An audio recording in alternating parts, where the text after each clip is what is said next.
Waalaikumsalam warahmatullahi Nama saya wabarakatuh. Andi Ruswanto, calon guru penggerak angkatan 7 dari Kabupaten Banjarnegara. Hari ini saya melaksanakan tugas demonstrasi kontekstual bersama dengan Kepala SMP Islatus Bilingual School Tunas Bangsa, yaitu dengan Bapak Uun Marbawa, dan di mana beliau adalah kepala di SMP tempat saya bertugas. Insya Allah kami akan melaksanakan tanya jawab terkait dengan pengambilan keputusan yang dilaksanakan di sekolah, apa saja yang dilakukan, prinsip-prinsipnya yang diambil, dan bagaimana teknis pengambilan keputusan yang ada di sini. Baik, langsung saja kita mulai wawancara. Baik, Assalamualaikum warahmatullahi wabarakatuh. Waalaikumsalam warahmatullahi wabarakatuh, Mr. Andi. Mr. Uun ya. Sama-sama. Kabarnya gimana hari ini? Sehat? Alhamdulillah baik, Mr. Andi. Baik, hari ini saya ingin menggali lebih dalam. Walaupun saya selama ini juga terlibat aktif ya dalam kegiatan sekolah, namun pastinya Mr. Uun sebagai pimpinan di sekolah ini dan sebagai decision maker atau pengambil keputusan tentunya punya sudut pandang di mana Mr. Uun mengambil keputusan baik yang bersifatnya untuk para guru maupun untuk para siswa. Nah, mohon izin hari ini saya menyampaikan beberapa pertanyaan Baik, yang siap. akan menjadi dasar saya untuk nantinya belajar bagaimana sih pengambilan keputusan yang baik sebagai seorang pemimpin pembelajar. Oke, baik, silakan Mr. Andi. Ya, baik. Pertanyaan pertama terkait dengan pengalaman Mr. Uun selama memimpin di sini. Apakah pernah ada satu contoh kasus di mana Mr. Uun itu sangat bingung gitu dalam mengambil keputusan? Mungkin ada pertentangan atau dilema yang terjadi, apa kalau ini diambil nanti efeknya seperti ini, atau misalnya kalau saya mengambil keputusan ini nanti pihak sini tidak sepakat. Mungkin bisa dikisahkan secara singkat pengalamannya apa gitu. Baik, terima kasih Mr. Andi. Sebagai pimpinan ya pasti kadang ada itu ya, ada yang namanya dilema untuk mengambil sebuah keputusan. Tentunya ya ada beberapa contoh ketika saya bertugas sebagai pimpinan di SMP Tunas Bangsa ini, beberapa kebijakan-kebijakan atau keputusan-keputusan yang harus kita ambil sebagai pimpinan.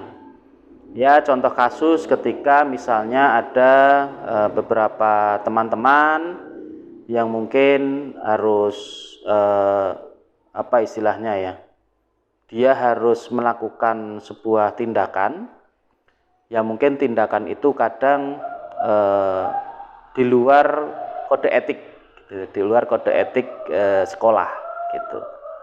Nah, tentunya ketika itu melanggar atau tidak sesuai dengan kode etik, ya saya ketika mau ngambil kebijakan atau memberikan sebuah keputusan itu kita kembalikan lagi. Kalau biasanya kita kembalikan lagi pada aturan. Tapi ketika di aturan pun itu kemudian ada sesuatu yang harus kita konfirmasi, ketika kita harus klarifikasi penyebab daripada dia melakukan tindakan itu juga perlu dilakukan. Karena kalau bagi saya sebagai pimpinan tidak harus melihat secara faktanya saja, tapi perlu data-datanya juga. Atau kronologis, apa sih sebenarnya kenapa kok sampai seorang pegawai atau seorang guru atau bahkan karyawan itu melakukan sebuah tindakan-tindakan yang mungkin itu tidak sesuai dengan aturan. Nah, di situ kemudian nanti ketika ada data-data dan dikaitkan dengan fakta yang terjadi, ketika itu sudah dikonfirmasi dan ada alasan yang disampaikan, itu baru nanti bisa diambil sebuah kebijakan apakah memang itu bisa dalam konteks pelanggarannya itu masih bisa ditoleransi atau memang betul-betul itu sebuah kesengajaan yang memang tidak bisa ditoleransi. Nah, tentunya itu akan kembalikan lagi pada aturan dan juga keputusan nanti kita sebagai pimpinan gitu.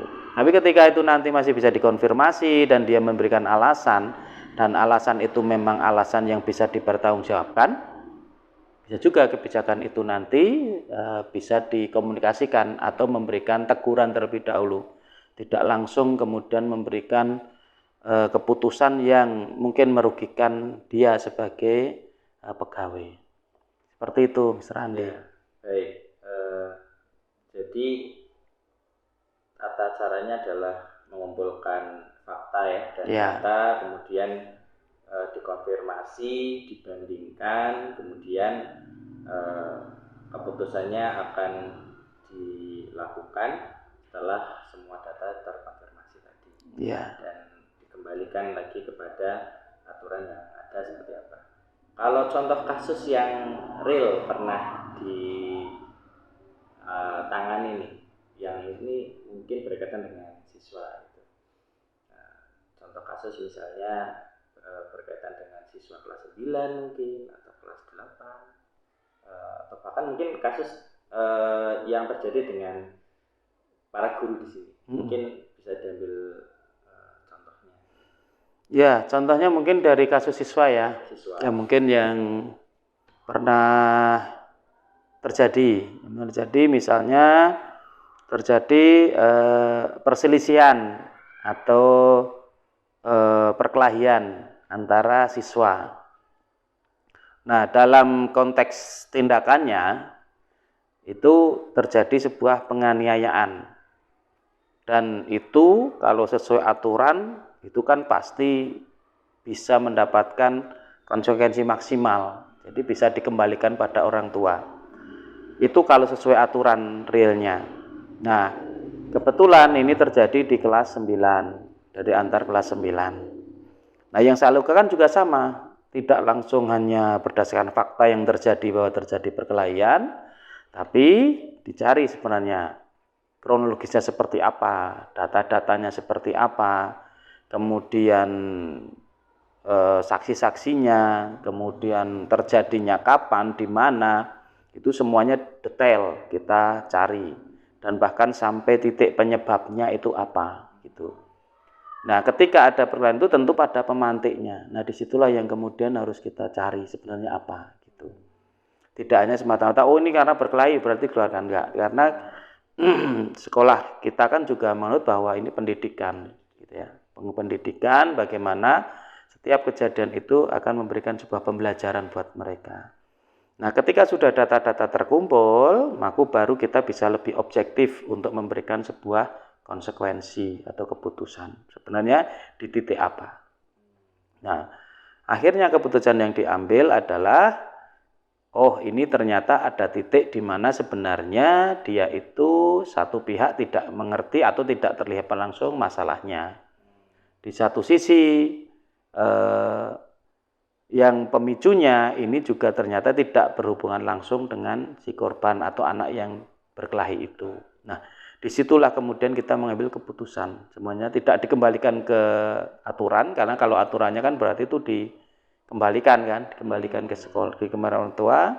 Tapi melihat bahwa kejadiannya seperti apa, kemudian faktanya seperti apa, datanya seperti apa, dan sekaligus juga kondisi objektif mereka juga di kelas 9, yang sebentar lagi juga mereka akan lulus ya, bulan Juni, 2 bulan lagi, maka kita ambil kebijakan yang tetap memberikan efek mendidik bagi mereka gitu. Makanya ada yang diberi konsekuensi untuk belajar di rumah dulu untuk sekian hari, dan kemudian ada yang perlu disampaikan ke orang tua untuk didampingi selama dia di rumah, dan kemudian ada yang dibawa ke pihak lain untuk menggali bagaimana dampak daripada kejadian ini. Jadi tidak harus langsung sesuai aturan, karena kalau sesuai aturan pasti itu malah kadang bisa dilakukan, tapi itu kadang bisa kurang dari sisi pendidikan, tetap kita harus perhatikan juga.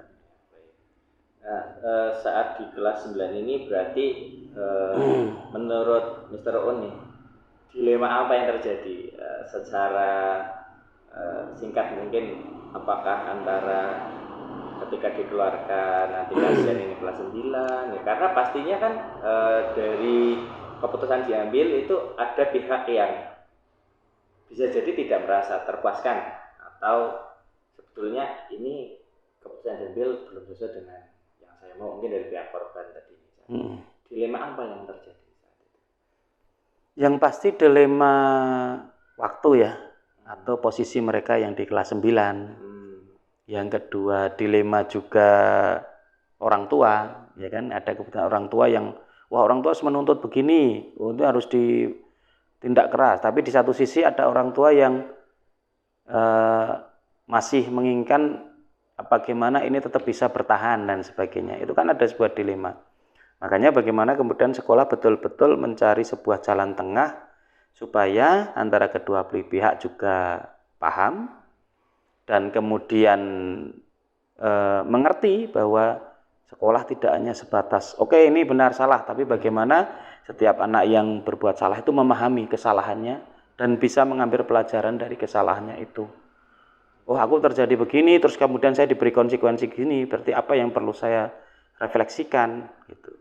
Nah harapannya dari sisi anak sendiri sebenarnya bagaimana mereka bisa memahami konsekuensi atas tindakannya. Kalau untuk memuaskan dua pihak misalnya, bahkan misalnya orang tua, ya pasti tidak semuanya bisa terpuaskan.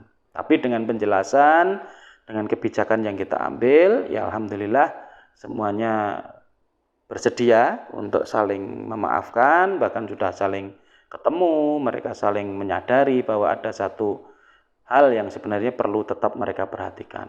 Gitu. Jadi tadi sudah cukup gamblang, saya rasa tercermin bagaimana Mr. Un selaku pimpinan di sini mengidentifikasi kasus ya, mulai dari pengumpulan data tadi saya catat, kemudian ada sesi konfirmasi juga, mencari info secara detail, kemudian dicari ya beberapa opsi, kemudian baru diambil keputusan. Oke, kalau menurut Mr. Uni selama menjadi kepala sekolah ya, hal apa saja sih yang menjadi tantangan ketika mau mengambil satu keputusan? Biasanya apa tantangannya? Tantangannya pasti kadang rasa humanismenya, rasa kemanusiaannya. Bagaimana ketika mau mengambil tantangan itu, oh iya, posisinya orang ini sedang seperti ini, kondisi background penyebab dia seperti ini tuh, oh seperti ini, gitu loh. Itu yang kadang masih menjadi pertimbangan. Di satu sisi, oh aturannya begini. Tidak aturannya begini. Nah itu yang kadang harus diambil keputusan. Nah tapi pada titik itu kalau saya mengambil keputusan ya tetap ada komunikasi. Disampaikan saja bahwa faktanya seperti ini, aturannya seperti ini, tetap disampaikan. Ini loh sebenarnya aturan seperti ini. Di satu sisi kita ngobrolin sebenarnya apa sih yang penyebabnya, ada nggak solusinya gitu. Ketika itu masih bisa disepakati dan itu bisa dievaluasi, ya artinya kebijakan-kebijakan itu bisa untuk dikomunikasikan gitu loh. Karena sebenarnya dari pihak guru ataupun murid siapapun itu yang melakukan sebuah tindakan dan kemudian kita harus mengambil keputusan, itu ya alhamdulillah sampai saat ini sebenarnya paham, oh ya ini ada sebuah aturan yang saya langgar. Tapi di satu sisi bagaimana saya juga tetap mendorong untuk orang ini atau pihak yang melakukan ini tetap melakukan sebuah perubahan gitu. Kalau di saat Mr. Oni mengambil keputusan ya, kemudian ada pihak yang tidak setuju gitu. Biasanya apa yang Mr. Oni lakukan? Misalnya untuk keputusan kegiatan sekolah misalnya, ternyata dengan beberapa pertimbangan mengambil keputusan ini, namun ada pihak dari guru misalnya tidak setuju atau mungkin dari wali murid, itu ketika terjadi pertentangan antara individu Mr. Un melawan kelompok tertentu, itu biasanya gimana pengambilan keputusan? Ya, Langkah-langkahnya. kalau setuju dan tidak setuju bagi orang atau pihak lain itu biasanya kan pasti ada, gitu ya, pasti ada. Kalau saya, bagaimana saya pimpinan mengambil sikap seperti itu, ya tetap kita sampaikan konsepnya apa sih, tujuannya gitu loh. Langkah-langkah paling bisa kita lakukan tuh apa, ya kita beri penjelasan kepada mereka, bahkan ke orang tua, tujuan melakukan sebuah keputusan itu apa, saya ngambil keputusan begini itu kenapa, terus kemudian kenapa harus dilakukan. Nah, ketika itu nanti sudah dijelaskan dan kemudian kita lakukan, dan kalau berhasil, maka itu semakin meyakinkan kepada mereka. Tapi kalaupun kemudian keputusan itu ternyata bahkan mungkin tidak sesuai ekspektasi, ya kita siap untuk dievaluasi, gitu. Nggak apa-apa untuk dievaluasi. Artinya sebagai pimpinan harus berani untuk mengambil sebuah keputusan, kebijakan, gitu loh. Tentunya tidak hanya hasil keputusan, tapi yang tadi bahwa bagaimana datanya, bagaimana faktanya, dan itu kemudian diambil keputusan. Ya artinya keputusan itu kan setelah mempertimbangkan berbagai macam pilihan-pilihan keputusan, gitulah. Dari situlah pimpinan untuk mengambil keputusan. Oh, ini keputusannya, gitu. Ya kita lakukan. Tapi tetap membangun bagaimana soliditas tim itu untuk mendukung. Jadi kesadaran tim bahwa setiap keputusan apapun yang diputuskan harus tetap disupport, didukung. Kalaupun kemudian nanti keputusannya ada hal yang perlu dievaluasi, ya kalau saya bersikap terbuka, ya udah dievaluasi aja, nggak ada masalah. Karena itu untuk perbaikan, gitu. Ya, baik. Kemudian di dalam melaksanakan suatu pembinaan di sekolah ya, sebagai pemimpin di sini, apakah Mr. Un punya program sendiri, jadwal khusus, entah itu 3 bulan sekali, sebulan sekali, dimana atau bahkan Mr. Un ketika ada masalah inginnya langsung diselesaikan hari itu. Kalau Mr. Un tipe yang mana? Apakah membuat jadwal, misalnya hari ini dapat laporan ada kasus, kemudian oh ya besok misalnya, atau ya udah sekarang. Kalau mungkin dua-duanya bisa ya. Biasanya apa yang menjadi pertimbangan bahwa ini harus selesai hari ini atau udah ini besok aja? Biasanya apa? Oke, kalau saya biasanya harus ada sikap preventif juga ya. Preventif itu sebelum sesuatu itu terjadi. Dan tentunya juga ada yang kuratif. Kuratif itu setelah itu terjadi, gitu. Ya secara preventif kita ajak ngobrol, ya kita bikin jadwal sekitar misalnya 3 bulan sekali kita ada. Kalau kita kan nyebutnya di sini kan coaching ya, CNC ya.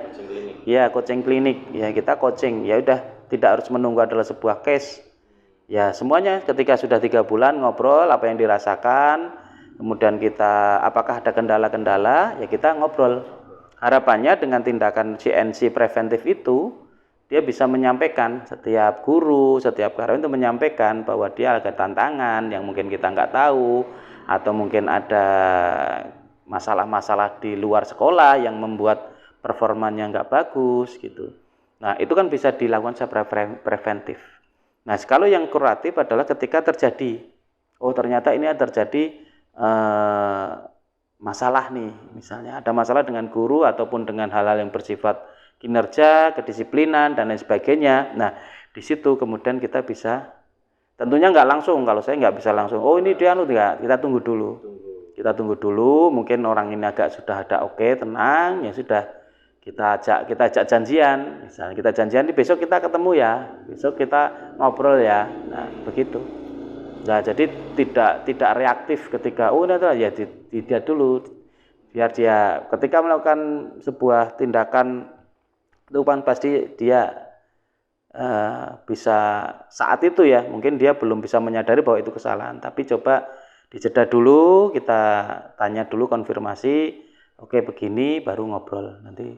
Nah setelah itu baru bisa diambil sebuah keputusan, apakah keputusan itu bersifat komunikatif bahwa oke nanti diperbaiki, ataukah ketika itu sudah beberapa kali ya berarti harus disampaikan bahwa kita harus mengambil kebijakan tertentu. Ya, cukup jelas ya. Dan sebagai pemimpin, apa sih faktor-faktor yang mungkin ada di sekitar Mr. Un yang selama ini tuh membantu Mr. Un dalam mengambil keputusan? Apakah mungkin dari lingkungan yang memang sudah terbentuk, kesadaran tentang aturan, atau bahkan mungkin ada instrumen-instrumen yang memang sudah ada di sekolah kita, sehingga kalau ada keputusan apa, walaupun tidak cepat selesai tapi paling enggak sudah mudah gitu. Oh, kayak gini alurnya. Ya, yang pasti faktor-faktornya pendukung mengambil keputusan itu aturan. Ya kan, ada aturan, baik itu aturan yayasan atau kode etik guru karyawan, itu kan sebagai sebuah rule, gitu loh. Itu sebagai salah satu faktor yang membuat kita pegangan untuk mengambil keputusan. Di satu sisi juga faktor dari teman-teman juga, gitu kan. Bagaimana teman-teman artinya mereka ketika mengambil keputusan itu ngerti, oh ya aku salah gitu. Itu kan juga faktor kesadaran diri teman-teman di sini kan tinggi ya.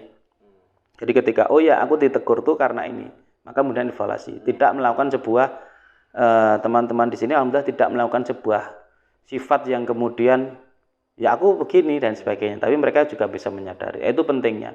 Nah, kenapa bisa seperti itu ya?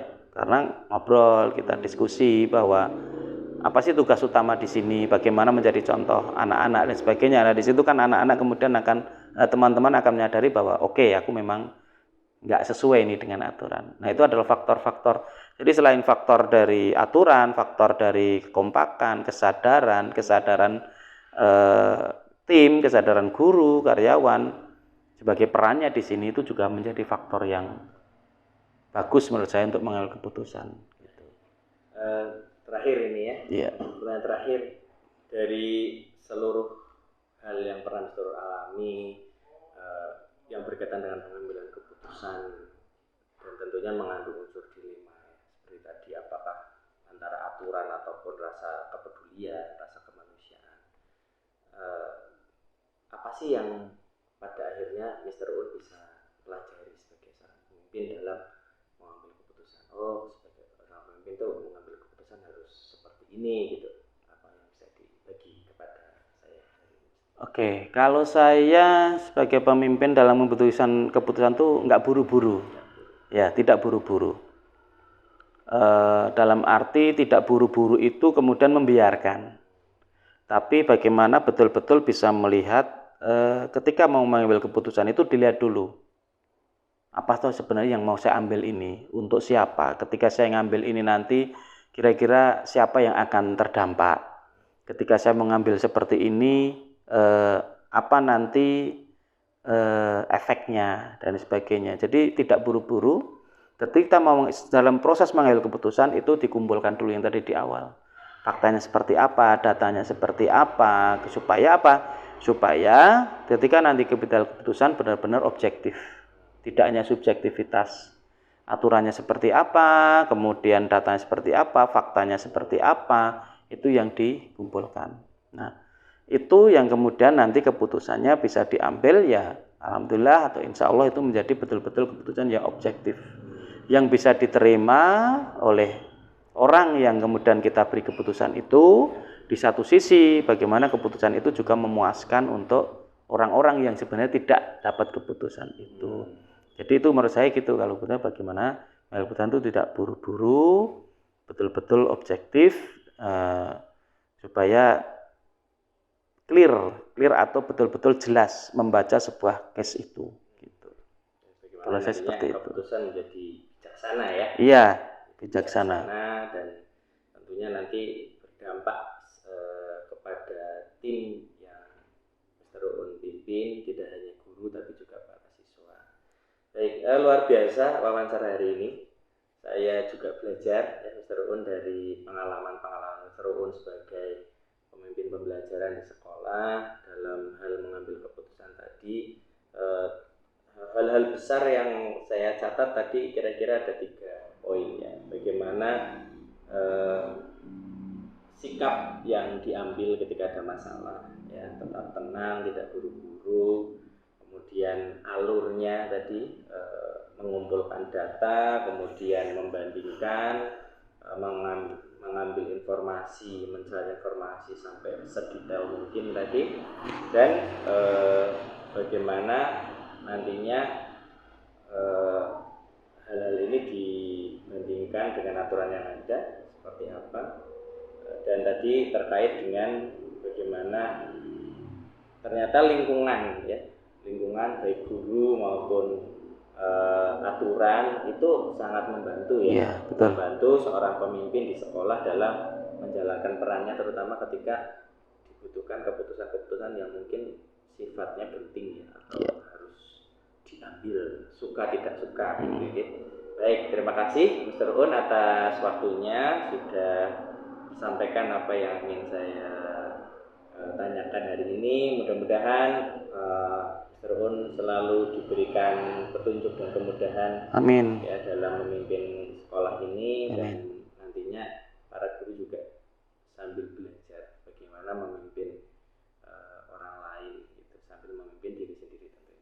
Oke, terima kasih Mr. Andi atas komunikasinya, ngobrolnya ini. Ya, Semoga bermanfaat. amin. Ya. Baik, itu tadi wawancara saya bersama dengan Mr. Un Marbawa terkait dengan pengambilan keputusan di sekolah selaku pemimpin pembelajaran. Dan tentunya banyak hal-hal baik yang bisa saya pelajari dari sini, bagaimana sikap yang harus diambil ketika ada kasus, bagaimana alur penyelesaiannya, dan mengambil inisiatif dan juga berkolaborasi dengan berbagai pihak. Tadi ya salah satunya juga ditempuh jalur komunikatif ya, ngobrol tadi. Terima kasih dari saya cukup sekian. Assalamualaikum warahmatullahi wabarakatuh. Waalaikumsalam warahmatullahi wabarakatuh. Sama-sama Mr. Andi.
Waalaikumsalam warahmatullahi wabarakatuh. Perkenalkan, nama saya Andi Ruswanto, calon guru penggerak angkatan 7 dari Kabupaten Banjarnegara.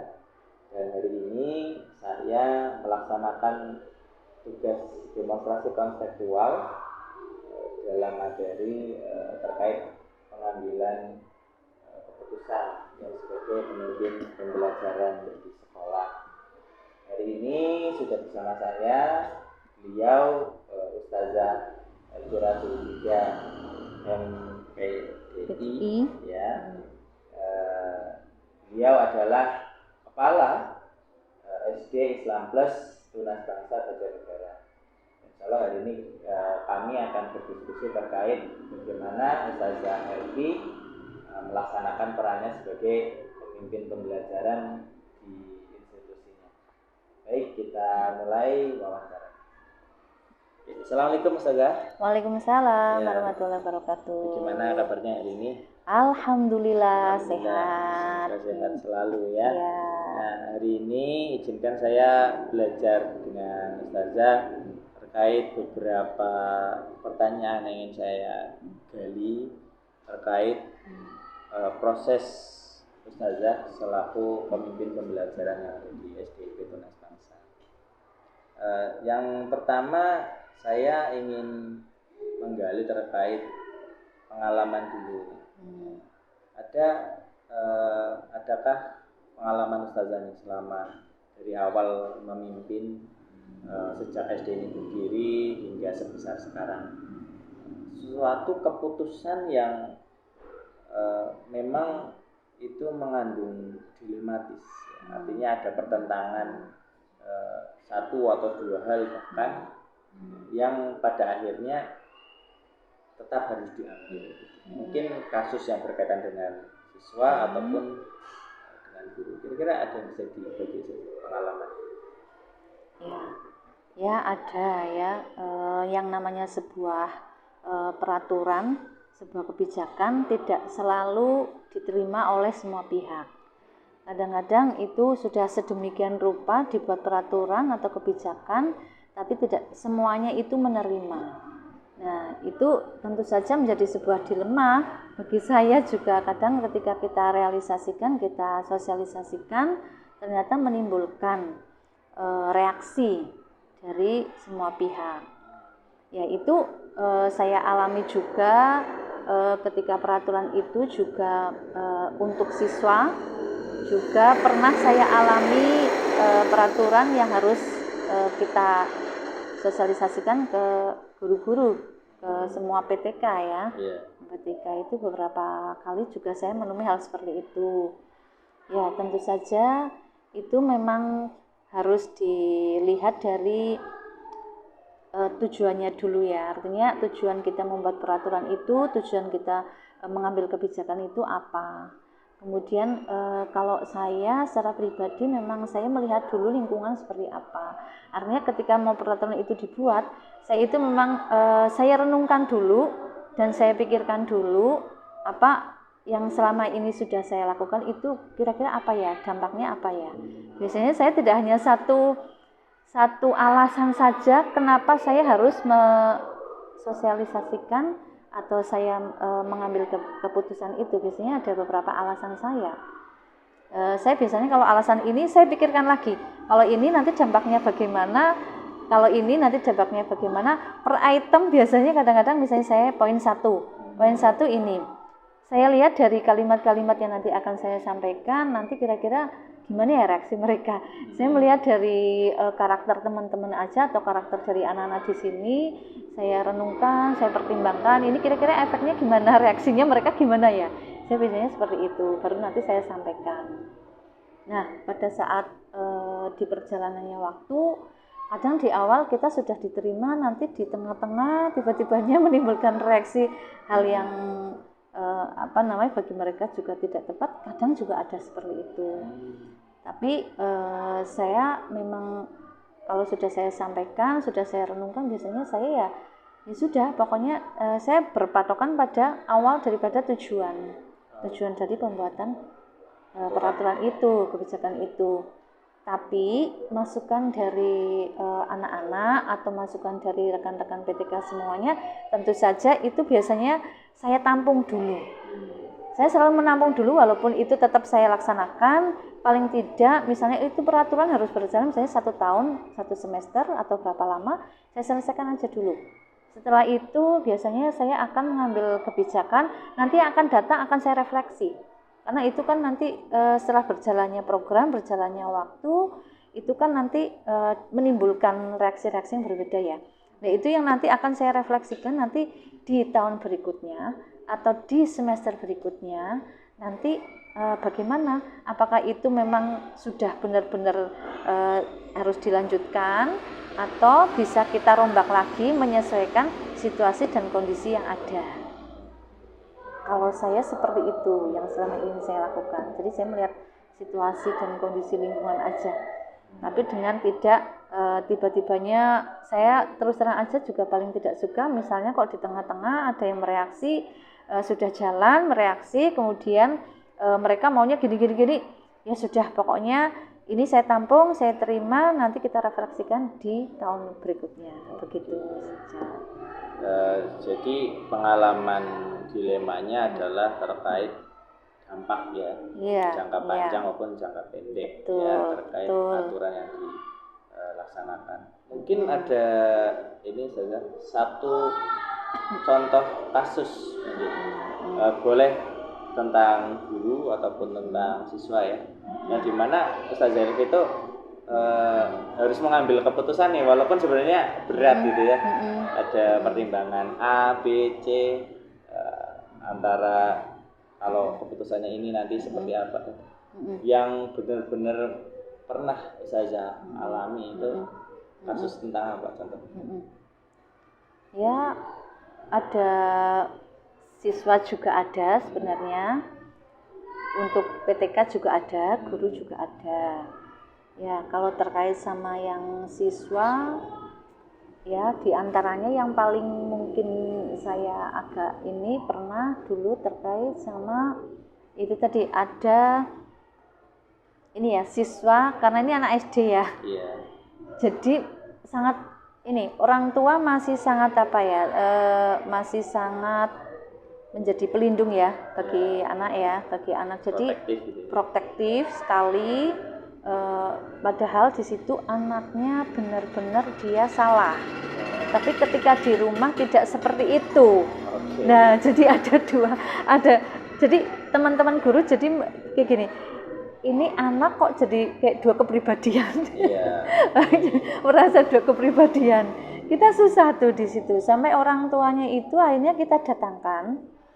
Kita ingin duduk bersama, kita selesaikan sampai mereka di depan saya pun juga pernah mengalami ya itu saling saling membela anaknya.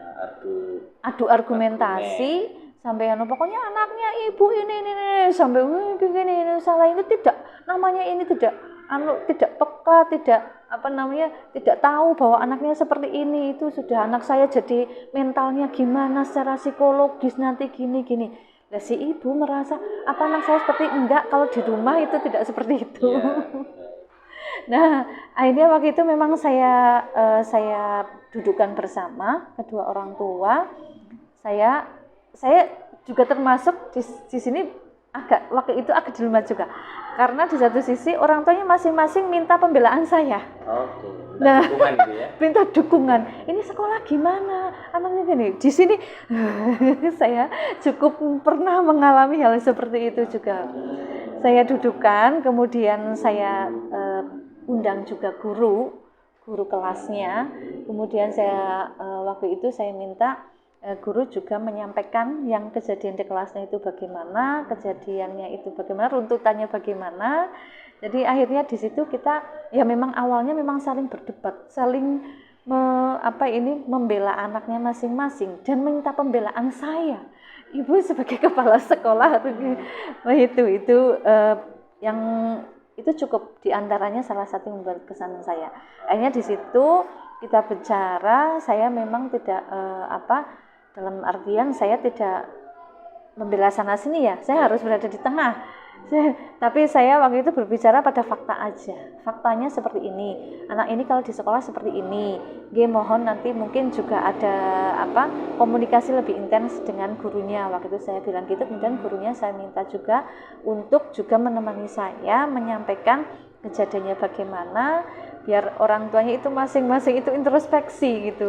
Ini waktu itu saya minta mohon orang tua untuk introspeksi, kita dalam artian untuk memberikan edukasi ke anak, bukan menjas anak begini. Nah itu sampai waktu itu si anak yang merasa dianggap itu bersalah, itu orang tuanya juga sampai merasa ini anak saya kok dijas begini, malah justru yang merasa khawatir itu orang tuanya si anak yang bersalah.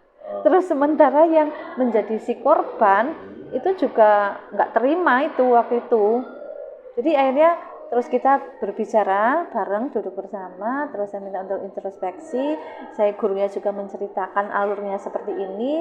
Akhirnya kita minta untuk lebih intens untuk komunikasi ke orang tua, dan orang tua untuk lebih bisa proaktif untuk komunikasi dengan pihak sekolah, terutama dengan guru kelasnya mungkin dalam hal ini yang menangani langsung yang ada di kelas. Kemudian akhirnya dari pembicaraan itu yang awalnya juga masing-masing bersih tegang, panas, akhirnya ya alhamdulillah kita mencari titik temu. Akhirnya kita mengambil kesepakatan. Ya ini anak itu ya masih di sini sampai lulus, sampai kelas 6. Itu kejadian kelas berapa ya? Kelas 4 kelas 4 atau 5 gitu ya, sampai lulus akhirnya gitu. Tapi saya dalam ini juga tidak membela ini yang korban atau ini. Nah itu akhirnya kita mengambil kesepakatan aja untuk orang tua minta di sekolah juga lebih pengawasan lebih ketat gitu. Kemudian saya juga setelah itu sampaikan ke guru semuanya bahwa dalam hal ini saya tidak ingin menyalahkan siapa-siapa. Kadang-kadang karena anak-anak ya, kita mengus sebentar aja, kita noleh sedikit aja, tiba-tiba di belakang kita sudah ada yang tadinya main. Anak SD itu kadang awalnya itu cuma main-main aja, lama-lama menjadi pertengkaran, berantem. Karena itu masih nah itu kita menoleh, kadang gurunya saya nggak tahu waktu itu saya di situ, tapi pada saat itu yaitu seolah-olah kita cuma gini menoleh sedikit aja, tiba-tibanya di belakang kita udah ada kejadian apa. Nah itu saya nggak menyalahkan, tapi saya waktu itu lebih untuk lebih menegaskan kembali ya, kita upayakan semaksimal mungkin kejadian apapun jangan sampai terlewat dan kita nggak tahu. Karena pertanggungjawaban kita yang di kelas ya guru kelas gitu, atau guru yang sedang di kelas gitu. Ya walaupun orang tua minta pertanggungjawaban ke sekolah, otomatis kepala sekolah gitu sebagai penanggung jawab secara keseluruhan gitu. Begitu seperti itu akhirnya. Terus ya kita akhirnya lama-lama ya sudah nggak damai, tapi saya nggak tahu damainya orang tua pulangnya dengan damai atau masih mendam. Yang jelas pada saat itu terus kita duduk bersama, kita bikin kesepakatan aja apa yang mau dilakukan orang tua dan apa yang dilakukan sekolah, kita bikin. Jadi ada dua hal yang terjadi sekaligus antara dilema dalam putusan. Di samping itu terjadi bujukan moral, bujukan moral, artinya secara keputusan mencoba dipengaruhi gitu ya. Iya itu iya. Selanjutnya saya ingin bertanya nih, ketika di sini ustazah itu ketika melakukan atau mengambil keputusan terutama dalam masalah-masalah berkaitan dengan yang sama-sama benar nih, artinya keputusan ini juga benar, keputusan ini juga benar. Ketika dihadapkan dengan dua kemungkinan keputusan, itu biasanya apa yang ustazah lakukan? Harus milih satu gitu. Milih satu itu ya. Biasanya? Sama-sama benar dan sudah tersosialisasi ke semua pihak maksudnya. Ya, misalnya ada satu masalah, kemudian ada dua usul nih antara A dan B, keduanya sama-sama benar. Apa yang kemudian ustazah lakukan tahapannya untuk ya sudah ini saja gitu, yang diambil? Apa perlu rapat dulu atau apa biasanya? Ya, saya tentu saja juga pemikiran satu dengan pemikiran beberapa orang yang terbatas gitu ya, yang saya anggap juga mampu untuk saya ajak diskusi gitu. Saya ajak diskusi dulu kemungkinannya, jadinya saya ajak diskusi tim saya dulu. Jadi tim itulah yang nanti akan memberi penguat pada saya untuk nanti saya sampaikan ke teman-teman gitu. Biasanya saya seperti itu. Jadi misalnya kok saya punya pertimbangan apa, ada dua hal usulan ini itu, iya saya pasti untuk ada tim yang saya ajak diskusi. Jadi ada tim ya. Boleh diceritakan Ustazah secara umum aja ya, ketika ada kepentingan ya, tidak harus kasus sebetulnya. Mungkin itu terkait dengan kebijakan sekolah atau mungkin berkaitan dengan kepentingan sekolah ya. Alurnya untuk ini dari ada kasus, kemudian muncul ide-ide atau pilihan-pilihan sampai nantinya ada keputusan itu. Biasanya alurnya kalau di SDP gimana penyelesaian? Itu kasusnya saya lihat dulu berkaitan dengan siswa atau berkaitan dengan PTK.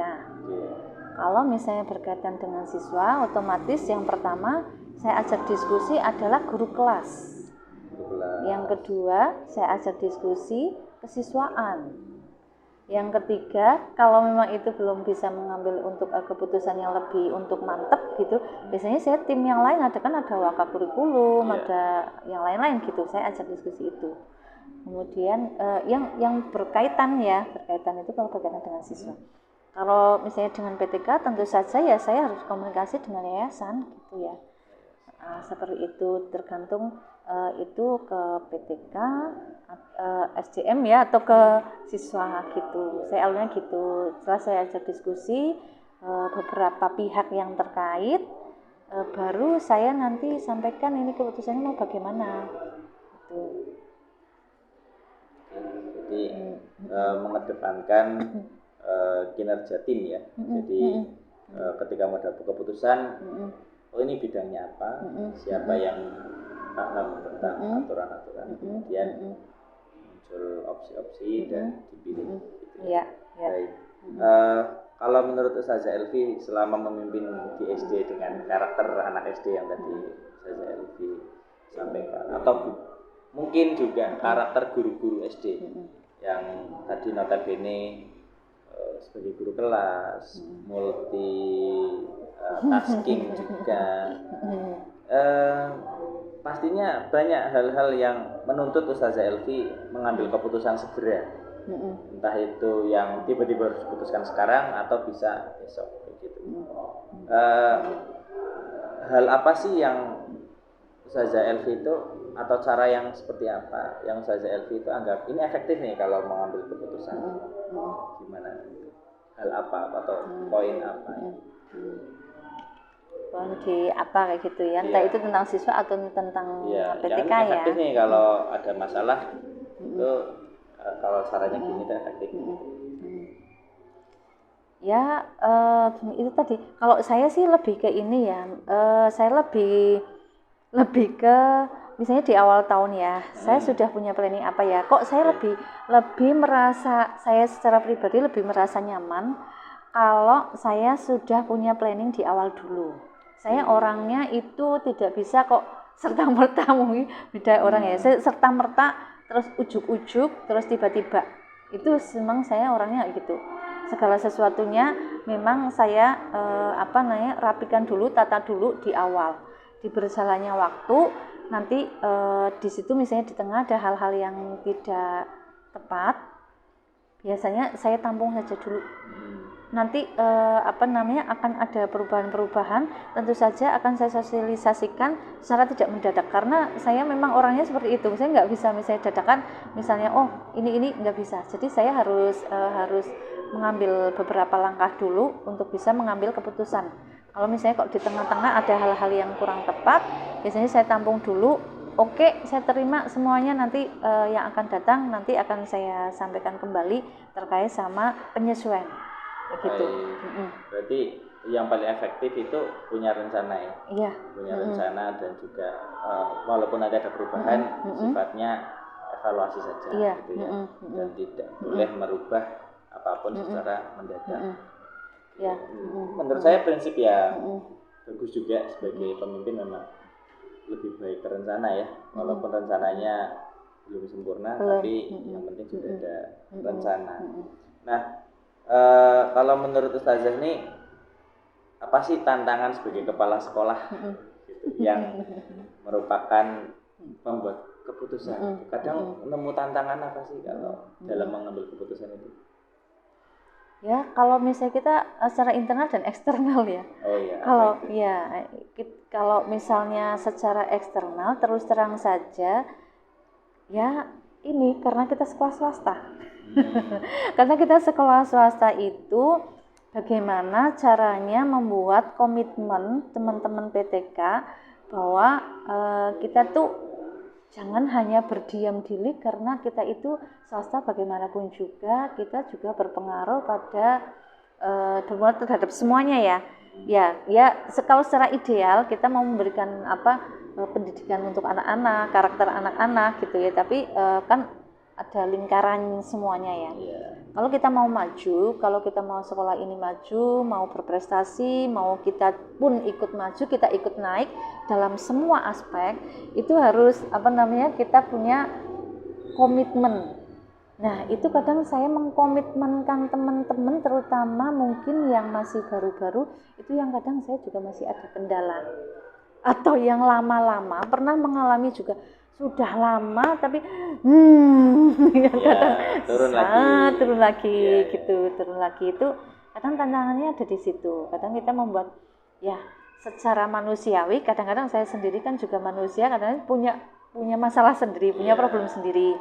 Nah, sementara saya dituntut harus bagaimana caranya bisa memberikan motivasi ke semuanya dikala saya juga mungkin saya sendiri mungkin lagi down gitu. Jadi mungkin lagi punya problem. Nah, itu di situ tantangannya bisa seperti itu. Bagaimana saya terlihat tetap bisa survive dikala saya secara pribadi sendiri, saya mungkin pada saat itu juga mungkin sedang down juga mungkin ya. Lagi pikirkan di internal ya. Kalau di SDIP sendiri ada ini nggak sih Ustazah, jadwal khusus untuk atau tempat mungkin ya, atau tim khusus bahkan untuk menyelesaikan masalah siswa, ada nggak? Iya, kita sebenarnya punya program itu programnya sudah lama, tapi kadang-kadang kita ada masalah khusus, dan anak yang mau pindah pun kita juga pakai alur sebenarnya. Alurnya untuk kita punya program yang bagus banget, tapi sampai sekarang belum terrealisasi karena SDM yang sebenarnya kita rencanakan ya, walaupun teman-teman insya Allah sih bisa mampu untuk ini yang bantu, tapi kan karena kadang terbatas waktu dan lain-lain, kita sebenarnya sedang mencari kayak ahlinya, kayak psikolog. Karena anak-anak walaupun SD kan juga kayaknya butuh banget nih beberapa kali, tapi kita belum mendapatkan psikolog yang tepat yang juga konsisten di sini. Itu dulu kita punya program gini, jadi kalau ada masalah, pertama otomatis kan wali kelas dulu yang tahu nih. Setelah wali kelas, otomatis nanti ke kesiswaan dulu nih. Setelah kesiswaan, kita punya tim sebenarnya. Kesiswaan itu biasanya menggandeng ke tim ini, humas. Nah, di situ kemudian kita komunikasi ke orang tua nih. Kemudian kalau nanti belum juga ada solusi, nanti ke kepala sekolah juga nih. Kemudian kita sebenarnya punya program nih untuk problem solving siswa dan orang tua. Kita punya program nantinya ada sosok psikolog semacam ahlinya seperti itu, pendamping yang bisa mendampingi anak. Cuma kita kemarin belum punya SDM-nya ya, psikologi itu. Jadi kita akhirnya ya itu kita tim-tim itu aja kita yang diskusi. Kepala sekolah, kemudian wakil kesiswaan, kemudian tim humas, kemudian kita ajak diskusi ke orang tua. Kalau Ustazah Elvi itu biasanya memutuskan untuk mengambil keputusan ya. Ini harus hari ini besok aja. Itu perspektif apa yang diambil? Apa yang dipertimbangkan? Kedaruratannya atau ngambil aku hari ini lagi banyak acara besok aja ya. Apa ketika Ustazah ini ada masalah ini oh ya udah sekarang atau besok aja lah itu. Apa perspektif apa yang kalau saya lebih ke ini apa namanya kalau saya lebih kepada kefokusan saya, artinya pada saat ini mungkin saya memang kemarin-kemarin juga mengalami ada salah seorang guru yang ingin menyelesaikan masalah anak, tapi karena pada saat itu saya ada fokus yang lain, saya juga ada undangan dinas, saya juga ada yang harus diselesaikan yang sudah deadline. Nah, mana yang harus saya dahulukan itu? Saya biasanya memang kedaruratan dua-duanya ya. Cuma saya mendahulukan mana yang saya terima dulu informasinya. Soalnya kalau saya itu kalau misalnya kok tiba-tibanya langsung oh ya harus sekarang, saya tidak begitu. Saya akan enggak ini dulu, sabar dulu nanti ya gitu. Karena saya kalau saya mengambil keputusan secara mendadak dan tiba-tiba, biasanya itu di belakang banyak tidak tepatnya, walaupun nanti misalnya saya memutuskan itu pun tidak selalu tepat sekali, tapi itu lebih banyak tidak tepatnya pada saat saya mungkin sedang tidak fokus di lain hal dan itu urgent juga.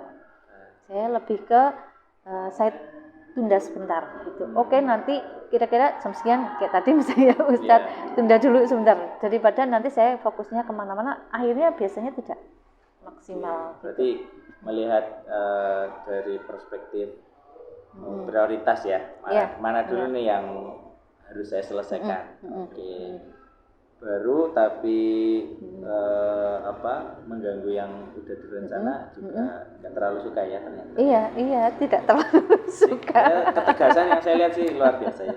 Kalau menurut Ustazah ini daya dukung apa sih atau faktor apa sih yang ada di SDP ini yang mendukung Ustazah itu selalu bisa mengambil keputusan walaupun susah?